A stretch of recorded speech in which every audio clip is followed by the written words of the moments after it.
పత్రికా విలేకరుల సమావేశంలో మన ప్రీతమ నాయకురాలు మన శాసనసభ్యురాలు పట్టా రాఘమయ్య గారిని ఉద్దేశించి ఆమె ఈ 19 నెలల్లో ఏమి అభివృద్ధి చేశారు, మేము కల్లూరు మండలంలో చాలా అభివృద్ధి సంక్షేమ కార్యక్రమాలు చేసామని ప్రగల్భాలు పలికారు. వారు 15 సంవత్సరాల్లో చేయనటువంటి అభివృద్ధిని 19 నెలల్లో చేసి నిరూపించినటువంటి ఘనత మన శాసనసభ్యురాలు మన నాయకురాలు రాఘమయ్య గారిది. వాళ్ళు ఉదాహరణగా 30 పడకల ఆసుపత్రి కట్టామని చెప్పారు. 30 పడకల ఆసుపత్రిని 15 సంవత్సరాల్లో స్టార్టింగ్లో మొదలు పెట్టకుండా ఎలక్షన్ ముందు మొదలుపెట్టి అసంపూర్తిగా ఉన్నదాన్ని ఈ గవర్నమెంట్ వచ్చిన తర్వాత త్వరితగత నిధులు మంజూరు చేసి దాన్ని పూర్తి చేయడం జరిగింది. దానికి సంబంధించినటువంటి ఇంకా ఫర్నిచరు మిగిలిన ఎక్విప్మెంట్స్ కూడా శాంక్షన్ చేయాల్సి ఉంది. అసంపూర్తిగా వదిలేసిన దాన్ని మన గవర్నమెంట్ పూర్తి చేసింది. దానికి మన శాసనసభ్యురాలని ఎంతో మనం అభినందించాల్సిన అవసరం ఉంది. దాన్ని కూడా వాళ్ళేదో పూర్తి చేసినట్టు వాళ్ళు నిన్న విలేకరుల సమావేశంలో చెప్పడం జరిగింది. అదేవిధంగా షాదీఖానా వాళ్ళు కంప్లీట్ చేశారని చెప్పారు. 75 లక్షల రూపాయలు శాంక్షన్ చేసి గత ప్రభుత్వంలో అసంపూర్తిగా ఉంచి శిథిలావస్థలో ఉన్నటువంటి షాదీఖానాని నిధులు మంజూరు చేసి త్వరితగతిని పూర్తి చేసి ఇప్పుడు ప్రారంభానికి సిద్ధంగా తయారు చేసినటువంటి ఘనత మన శాసనసభ్యురాలది. అదేవిధంగా బస్టాండ్ విషయం మాట్లాడారు. ప్రజలకు అందుబాటులో లేకుండా కొంతమంది స్వార్థ ప్రయోజనాల కోసం ఊరు బయటకు తీసుకెళ్లి పెట్టి వాళ్ళ ప్రయోజనాల కోసం ఆ బస్టాండ్ను ఉపయోగించుకున్నారు తప్ప అది ప్రజలకు ఎటువంటి నిరుపయోగంగా ఉంది, ప్రజలకు ఉపయోగకరంగా లేదు. ఇవి క్లుప్తంగా వాళ్ళు చెప్పినటువంటి రాఘమయ్య గారి కంటే మేము చేసిన అభివృద్ధి అని చెప్పారు. ఈ 19 నెలల కాలంలో మండలానికి 200 కోట్లతో ఇంటిగ్రేటెడ్ స్కూల్ శాంక్షన్ చేయడం జరిగింది. పాలిటెక్నిక్ కాలేజ్ శాంక్షన్ చేయడం జరిగింది. 10 కోట్ల రూపాయలతో సిమెంట్ రోడ్లు డ్రైన్ శాంక్షన్ చేయడం జరిగింది. ఇలా చెప్పుకుంటూ పోతే ఎన్నో అభివృద్ధి కార్యక్రమాలతో పాటు ఎన్నో సంక్షేమ కార్యక్రమాలు చేసినటువంటి ఘనత కాంగ్రెస్ పార్టీది, మన రాఘమయ్య గారిది. అదేవిధంగా సంక్షేమ కార్యక్రమాలు ఆల్రెడీ ప్రజలందరికీ తెలిసినవే. దాంట్లో ముఖ్యంగా ఇందిరమ్మ ఇళ్ళు, రేషన్ కార్డులు, ఉచిత కరెంటు, ఉచిత గ్యాస్, 500కే గ్యాసు, 200 యూనిట్ల ఫ్రీ కరెంటు, ఇలా చెప్పుకుంటూ పోతే ఎన్నో అభివృద్ధి కార్యక్రమాలు ఈ 19 నెలల కాలంలో కాంగ్రెస్ పార్టీ మన రాఘమయ్య గారు చేశారు. కళ్ళు ఉండి కూడా చూడలేని కబోదుల్లాగా మాట్లాడుతున్నారు. కబడ్దార్, ఇంకోసారి ఇలాంటి అనుచిత వ్యాఖ్యలు రాఘమయ్య గారి మీద చేస్తే కబడ్దార్ అని చెబుతున్నాము. మేము చెప్పినటువంటి ఈ అభివృద్ధి సంక్షేమ కార్యక్రమాలకి బహిరంగ చర్చకు మేమంతా సిద్ధంగా ఉన్నాం. మీకు దమ్ముంటే బహిరంగ చర్చకు రావాలని చెప్పేసి సవాల్ విసురుతున్నాం. శాసనసభ్యురాలు రాఘమయ్య గారి మీద టీఆర్ఎస్ పార్టీ నాయకులు, మండల నాయకులు అనవసరమైన వ్యాఖ్యలు చేశారు. గత 10 సంవత్సరాలలో ఒక్క రేషన్ కార్డు ఇపోయినా కానీ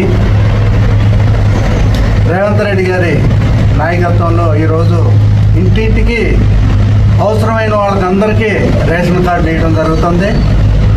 అలాగే గత 10 సంవత్సరాలలో స్థలం ఉంది, ఇల్లు కట్టుకోవటం అంటే లేని వాళ్ళు ఈరోజు అనిశ్చితమైన వ్యాఖ్యలు చేయడం జరుగుతున్నది.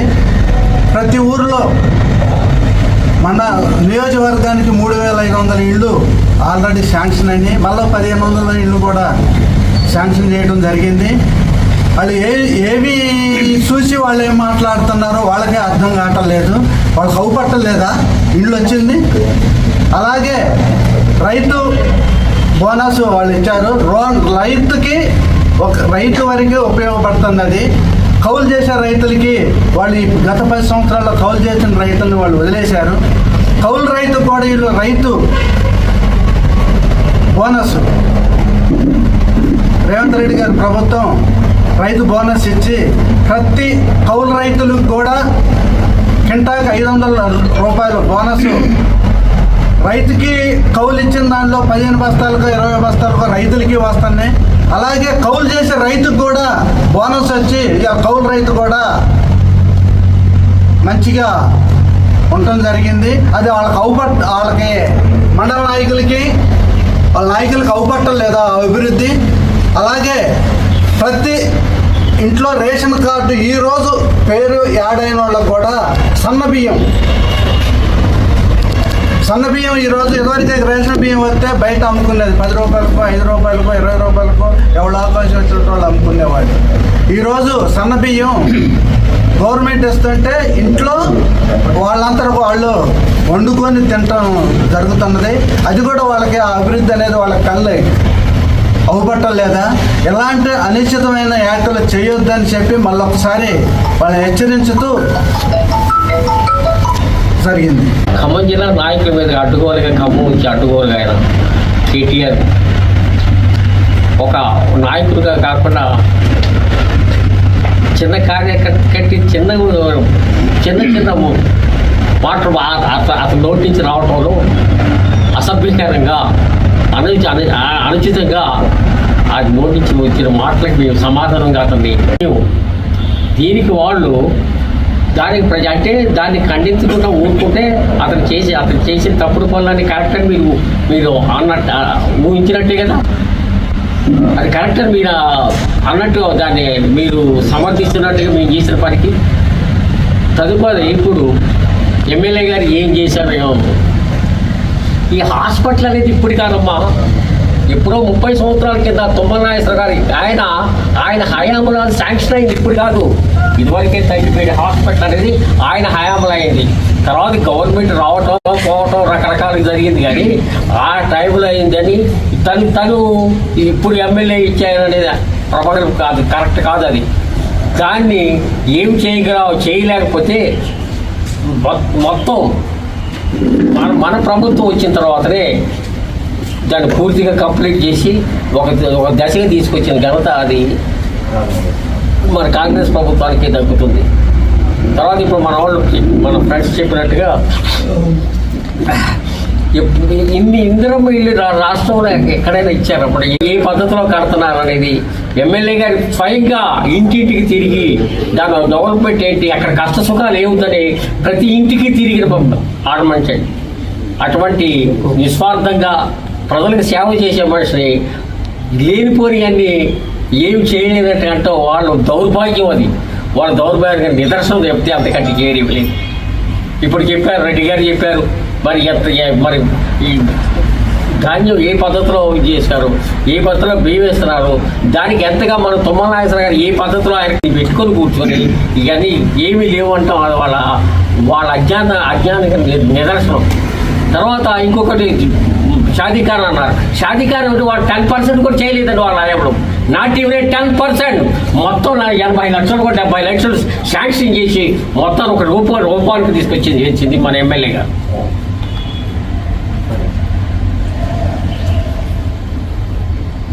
కావాలి మరి తెలిసి అంటున్నారు, కావాలని అంటున్నారు. వాళ్ళ అజ్ఞానానికి మరి మేము చింతించాలో అర్థం కావట్లేదు. కానీ ఏం మాట్లాడినా తెలుసుకొని మాట్లాడటం మంచిది, లేకపోతే పరిణామాలు ఇంకో రకంగా ఉంటాయి. పొరపాటు కూడా ఈ విధంగా ప్రశ్నిస్తే మేము కార్యకర్తలు ఎవరు ఇట్లా చూస్తూ కూర్చోరు. కాబట్టి మాట్లాడేప్పుడు జాగ్రత్తగా మాట్లాడి కష్టపడి చేసేవాళ్ళు మీరు వాళ్ళని ఇంకా ప్రశంసించండి. అంతేగాని ఏమి లేని అని తీసుకొచ్చి ఆపాదించి మీరు మాట్లాడొద్దని మనం చేస్తున్నాం. పేదల పక్షపాతి, రైతుల పక్షపాతి అనేది అందరికీ తెలిసిన విషయం. మేము కాంగ్రెస్ గవర్నమెంట్ ఏదైతే ఎందుకో రైతులకు కావాల్సిన ముఖ్యం కావాల్సిందంటే ప్రజలకు ఆరోగ్యం, విద్య, ఈ రెండింటిని కంపల్సరీగా కాంగ్రెస్ ప్రభుత్వం ఫస్ట్ నుంచి కూడా వాటికి ప్రాధాన్యత ఇస్తూ వచ్చింది. అదేవిధంగా మేము రైతులకు ఏం చేసామో అందరికీ తెలుసు. భరోసా కానీ, రుణమాఫీ కానీ, బోనస్ కానీ, రైతు సంక్షేమ కార్యక్రమాలు చేసాం. అదేవిధంగా ఇంటిగ్రేటెడ్ స్కూల్స్ కానీ ఇలాంటివన్నీ కూడా ఇదిగా ప్రిఫరెన్స్ ఇస్తుంది మా కాంగ్రెస్ ప్రభుత్వం. లేనిపోని అసత్య ప్రచారాలు చేసి మమ్మల్ని అసత్యంగా ఏం చేయట్లేదని ఎమ్మెల్యే గారిని విమర్శించడం తగదు. కాబట్టి బీఆర్ఎస్ నాయకులు ఒక్కడే తెలియజేస్తున్నాము, మీరు ఏం చేయలేదు కాబట్టి ఈరోజు మిమ్మల్ని ప్రతిపక్షంలో కూర్చోబెట్టారు. మేము చేసినాం కాబట్టి మేము చేస్తాం నమ్మకం మా మీద ఉంది కాబట్టి మేము అధికారం చేపట్టారు. అది మేము ఒకటి గుర్తుంచుకోండి. ఇకనైనా మంచి మాటలు మాట్లాడి, ప్రజలకు ఉపయోగ మాటలు మాట్లాడి మాకేమైనా మీ యువకులు సూచన సవాలు ఇస్తే ఎమ్మెల్యే గారిని విమర్శించడం అనేది చాలా తప్పు.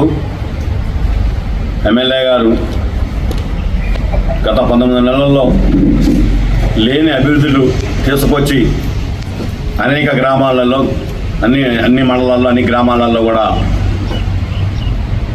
పనులు చేసుకుంటూ రేత్రనక పగులనక అందరికీ ఒక ఎమ్మెల్యే ఉంటే మనకి 2 ఎమ్మెల్యేలు ఉన్నారు. వాళ్ళు నిద్రాగారం లేకుండా పని చేసుకుంటూ తిరుగుతుంటే వాళ్ళు ఓర్వలేక మీరు ఏం చేశారు, మీరు ఏం అభివృద్ధి చేశారని చెప్పేసి మండల నాయకులు ప్రశ్నిస్తున్నారు. కానీ వాళ్ళు అభివృద్ధి చేసిన కార్యక్రమాలు చాలా ఉన్నాయి.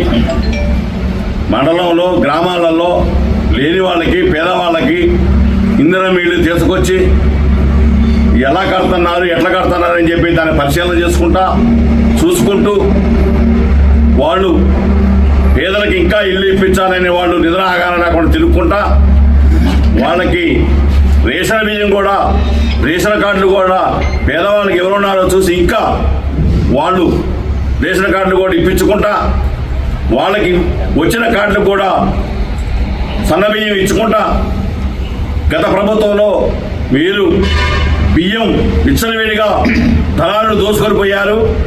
ఇవాళ సన్నబియ్యం రాగానే రైతులు మొత్తం దండోపదండగా తీసుకెళ్లి వాళ్ళు ఇంట్లో వాడుకుంటున్నారండి. మీరు చేసింది ఏంటి? కానీ మా ఎమ్మెల్యే గారిని విమర్శించడం తప్పు. సాదీ ఖాన్ చాలా వెనకబడి ఉంటే గత ప్రభుత్వంలో సండ్ర వెంకట వీరయ్య గారు దాన్ని ఏమీ పట్టించుకోక వదిలేశారు. దాన్ని స్థానిక ఎమ్మెల్యే గారు గట్టిగా మాట్లాడి కలెక్టర్ గారిని 2 సార్లు 3 సార్లు తీసుకెళ్లి కలెక్టర్ గారిని ఇక్కడికి వచ్చి చూసుకొని ఇక్కడ సాదీ ఖాన్ స్టార్ట్ చేయాలి ఎమ్మెల్యే గారు గట్టిగా పట్టుబట్టి దాన్ని చేసి పూర్తి చేసిన ఘనత మన స్థానిక ఎమ్మెల్యే గారిది. వాళ్ళు ఏమీ చేయలేకపోయారు. కాంట్రాక్ట్కి ఇచ్చి కూడా అనేక రకాలుగా ఏదో చేసుకుంటా పోయారే తప్ప వాళ్ళు ఏమీ పూర్తి చేయలేకపోయారు. ఇంకా 200 కోట్లతో ఇప్పుడు ఇంటర్మీడియట్ స్కూలు మన చెన్నూరులో వచ్చిందండి. అది త్వరలోనే సీఎం గారి మీటింగ్ మీద ఓపెనింగ్ అవుతుంది. మన స్థానిక ఎమ్మెల్యే గారు కష్టపడి ఇంకా అన్ని అభివృద్ధి కార్యక్రమాలు తీసుకొస్తున్నారు. కావున మీరేమీ చేయలేరు టీఆర్ఎస్ వాళ్ళు. మీరు ఏదైనా కానీ మా ఎమ్మెల్యే గారిని కానీ, ముగ్గురు మంత్రులు కానీ ఎవరైనా విమర్శిస్తే మట్టికి తగ్గ బుద్ధి మేము చెబుతామని చెప్పేసి ఈ సమావేశంలో తెలియజేస్తున్నాను. Thank you. నాయకులు ప్రెస్ మీట్ పెట్టారు. అరే నాయన, మీ కేటీఆర్ అసలు ఖమ్మం దేనికి వచ్చిండో ఒక్కసారి ఆలోచించారా మీరు?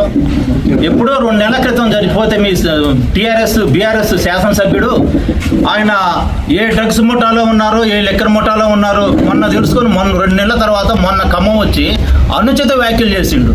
ఈ జిల్లాలో ఉన్నటువంటి 3 మంత్రుల్ని ఏమంటానికి కూడా ఆయన అర్హుడు కాడు. ఎందుకంటే పాపం వాళ్ళ అధికారంలో 10 సంవత్సరాలు ఉన్నంతకాలం ఎవరిని ఏం పట్టించుకోవాలి, దొరల పాలన చేశారు. ఇది ప్రజాపాలన, పేదల పాలన అని చెప్పేసి మర్చిపోయి అనుచిత వ్యాఖ్యలు చేసి దానికి వీళ్ళు సపోర్టు మాజీలు. ఎందుకంటే స్థానిక సంస్థలు రాబోతున్నాయి, వాళ్ళ ఉనికి కాపాడుకోవడానికి నేను ఏదో ప్రెస్ మీట్ పెట్టారండి. అరే ఒక కార్డు ఇచ్చారా? కనీసం డబుల్ బెడ్రూమ్లను పెట్టారు, పేదల్ని కోట్లు పాలు చేశారు. కల్లూరులో డబుల్ బెడ్రూమ్లు ఇస్తామని పిలిచి పేదలు కొట్టుకొని కోట్లు చుట్టూ తిరుగుతున్నారు మా సోదరిమణులు. కనీసం సర్పంచ్ కానీ, జడ్పీటీసీ కానీ ఈ మాటలు మాట్లాడటానికి కానీ కనీసం బుద్ధి ఉండాలా? ఏ ముఖం పెట్టుకొని వస్తారా రేపు స్థానిక సంస్థల్లో జనాల్లోకి? ఏమి ఇచ్చారా? ఎప్పుడైనా అరే చూడరాదండ్రా బాబు, సాగర్ కాలం వస్తుంది, జూలైలో ఎప్పుడైనా సాగర్ కాలం వచ్చిన దాఖలాలు ఉన్నాయా? ఇది రైతు ప్రభుత్వం. ఒక్కసారి మాట్లాడే ముందు ఎవరేంటి అనేది కూడా ఉండాలా. కానరాట్లేదా? ఒకెళ్ళి డాక్టర్ గారు తిరుగుతున్నారు, ఒకెళ్ళి స్థానిక ఎమ్మెల్యే గారు తిరిగి సంక్షేమ పథకాల మీద ఊరు తిరిగి ఎవరికేం కావాలో. అరే మొన్ననే కదా కల్లూరు వచ్చారు మార్నింగ్ వాక్ పెట్టి మీరు లేవకముందు మీరు లేవరు. ఎందుకంటే లిక్కరు డ్రగ్స్ తీసుకొని పొద్దున్నే లేవటం మీకు తెలియదు. విన్నారా? ఖబర్దార్ బిడ్డ, మా ప్రసాద్ గారు చెప్పినట్టు ఎక్కడికైనా ఎప్పుడైనా టైం చెప్పండి, ప్లేస్ చెప్పండి, మొత్తం చర్చకు రాని మీకు దమ్ముంటే. మా ఎమ్మెల్యే గారు ఏం అభివృద్ధి చేశారు, మా ప్రజాపాలన ఏం అభివృద్ధి చేసిందో చూపిస్తామని ఈ ప్రెస్ మీట్లో తెలియజేస్తూ, ఖబర్దార్ మళ్ళీ ఇంకొకసారిగా ఇలాంటి అనుచిత వ్యాఖ్యలు చేస్తే బాగోదని చెప్పేసి హెచ్చరిస్తున్నాను. జై కాంగ్రెస్. మా కాంగ్రెస్ కుటుంబ సభ్యులందరికీ హృదయపూర్వక నమస్కారాలు తెలియజేసుకుంటూ, ఎలక్ట్రానిక్ మీడియా మిత్రులందరికీ కూడా నమస్కారాలు తెలియజేస్తూ, మరి బీఆర్ఎస్ వాళ్ళు చేస్తున్నటువంటి అబద్ధపు అసత్యమైనటువంటి మాటలు ఏవైతే వాళ్ళు మా స్థానిక ఎమ్మెల్యే గారు అయినటువంటి మట్టా రాగమయ్య దయానంద్ గారి మీద చేసినటువంటి అసత్య ఆరోపణల గురించి ఈరోజు మేము ఈ ప్రెస్ మీట్ పెట్టడం జరిగింది. ముఖ్యంగా వాళ్ళు కల్లూరుని మున్సిపాలిటీగా చేయగలిగినటువంటి సామర్థ్యం ఉన్నా కూడా చేశారా? అలాగే మరి రైతులకి ఏం చేశారు? మీరు చేసినటువంటి రుణమాఫీ సక్రమంగా జరిగిందా? ఆ రోజు మిమ్మల్ని ప్రశ్నించలేదని ఈరోజు మీరు ఇష్టం వచ్చినట్టు మాట్లాడడం కాదు. ఇవాళ మేము మున్సిపాలిటీకి 15 కోట్ల రూపాయల నిధులతోటి మరి మీరు ఆ రోజు సెంట్రల్ లైటింగ్ ఏర్పాటు చేయలేకపోయారు. ఇక్కడ ఎన్ని ప్రమాదాలు జరిగాయి చూస్తూ కూడా కనీసం దానికి ఏం చేస్తే బాగుంటుంది, ఒక సెంట్రల్ లైట్ 3 మంత్రుల సహాయం తీసుకొని మేము మున్సిపాలిటీగా ప్రజెంట్గా ఉన్నటువంటి స్థానిక ఎమ్మెల్యే గారు చేశారు. మరి ఈరోజు మా మిత్రులకు కూడా 1-2 ప్రెస్ మీట్లో వచ్చినటువంటి విలేకరులకు కూడా ప్రశ్నలు అడగటం జరుగుతుంది. మరి మీరు అందరూ ఉచిత విద్యుత్ పొందుతున్నారా లేదా చెప్పండి. విలేకరులకు కూడా వస్తుంది, నవ్వడం కాదు, మాకు వస్తుంది అని చెప్పండి. రేషన్ కార్డులు ఇవాళ సన్న బియ్యంతో రేషన్ కార్డులు ప్రతి ఒక్కరూ కూడా సన్న బియ్యంతో భోజనం కడుపు నిండా చేస్తున్నారు. మరి మేము ఒకసారి ఆ పొలాల వెంట వెళ్ళినప్పుడు వాళ్ళు ఆ భోజనం సన్న బియ్యం బాగుంది సార్ అని మాకు భోజనం పెట్టడం కూడా జరిగింది. మీరు అవన్నీ కూడా చూసే ఉండొచ్చు ఆ వీడియోలు. మరి అట్లాగే ఇవాళ ఆసుపత్రి ఉండగానే సరిపోలేదు, దాంట్లో ఏమున్నాయి ఏం లేవనేది మనం మెయిన్ ఆసుపత్రి నిర్మాణంలో మనం పాలు పంచుకుందాము. మరి దాన్ని శంకుస్థాపన చేసో లేదా దాన్ని ఒక స్టాచ్యూ లాగా వేసుకోవటం కాదు కదా హాస్పిటల్ అంటే. అక్కడ జనాల సౌకర్యాల అర్థం ఇవాళ మేము డయాలసిస్ కేంద్రాలు ఏర్పాటు చేయాలని మరి మా మేడం గారు ప్రతి నిమిషం హైదరాబాద్ వెళ్ళినప్పుడు అక్కడ మరి దామోదర్ రాజనర్సింహ సౌకర్యాలు కావాలి అని అడుగుతున్నారు. మరి అలాగే లేదంటే ఉత్తగా ప్రెస్ మీట్ పెట్టి మనము ఏముందిలే ఒక మాట అనేసేద్దాము. జూలై నెలలోనే సాగర్ జలాలు మరి మన రాజీవ్ కెనాల్ ద్వారా వచ్చేటువంటి నీటి సదుపాయాలకి వాళ్ళ రైతులందరూ సంక్షేమం వైపు అడుగులు వేస్తున్నారు. వాళ్ళు బస్తా ఎలా పండించి పోటీగా బోనస్ తీసుకోవాలి, ఎక్కువ బోనస్ తీసుకోవాలి. ఇవాళ రైతు రుణమాఫీ జరిగిన దాంట్లో కూడా ఈ బీఆర్ఎస్ నాయకులు ఉన్నారు. అలాగే బోనస్ తీసుకునేది మాకు పక్షపాతం లేదు, మాకు పార్టీ లేదు, మాకు ప్రజలు ముఖ్యం. కాబట్టి మేము సంక్షేమం అనేది మండలం, తల్లాడు మండలం, విఎం బంజర్ మండలం అభివృద్ధికి అక్కడి నుంచి రావడానికి లేట్ అవుతుందని తుమ్మల నాగేశ్వరరావు గారు ఏడుగూరు దగ్గర ఎన్ఎస్పీలో కలిపి ప్రస్తుతం ఇప్పుడు ఈ పంటకి జూన్ నెలలో నీళ్ళు అందించారు. ఆ ఘనత ఎవరిది? కాంగ్రెస్ ప్రభుత్వాన్ని కదా. ఆ లిఖిషాలు కలపటానికి శాంక్షన్ చేసింది ఎవరు? కాంగ్రెస్ ప్రభుత్వమే కదా. ఏం చేశారు అంటే ఎట్లా వాళ్ళు ఏం చేశారు?